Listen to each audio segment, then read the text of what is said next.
দৈনিক আমাদের চট্টগ্রামের সম্পাদক মিজানুর রহমান চৌধুরীর উপর হামলা। দৈনিক আমাদের চট্টগ্রামের সম্পাদক মিজানুর রহমান চৌধুরীর উপর হামলাকারীদের দৃষ্টান্তমূলক শাস্তির দাবি। প্রতিহিংসা ও জুলুমের বিরুদ্ধে কথা বলা বন্ধ করতে ও নির্যাতিত মানুষের পক্ষে থেকে দূরে রাখতে দৈনিক আমাদের চট্টগ্রাম ও দৈনিক আমাদের বাংলা সম্পাদক মিজানুর রহমান চৌধুরীর উপর হামলা করা হয়েছে বলেই জানান তিনি। বুধবার 17 এপ্রিল বিকাল 3:30টার দিকে দৈনিক আমাদের চট্টগ্রামের কার্যালয়ের এক সংবাদ সম্মেলনে তিনি এই দাবি করেন।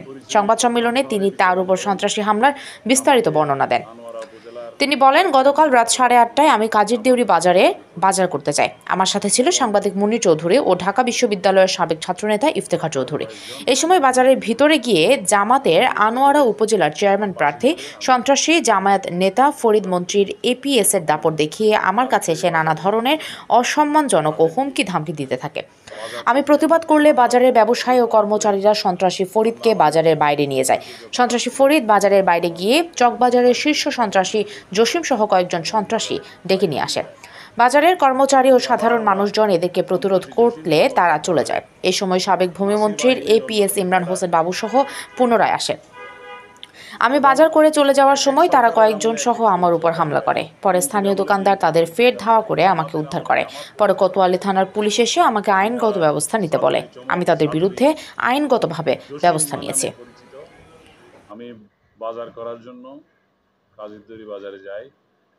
মনির চৌধুরী, সাংবাদিক মনির চৌধুরী এবং ঢাকা বিশ্ববিদ্যালয়ের সাবেক ছাত্রনেতা ইফতেখার চৌধুরী আমার সাথে ছিলেন। এই সময় আওয়ামী পরিচয়ে চট্টগ্রাম শহরে বিচরণ করেন জামাতের আনোয়ারা উপজেলার ভাইস চেয়ারম্যান পদপ্রার্থী জামাতের সন্ত্রাসী ফরিদ এবং আরও কয়েকজন আমাকে পিছু নেয়।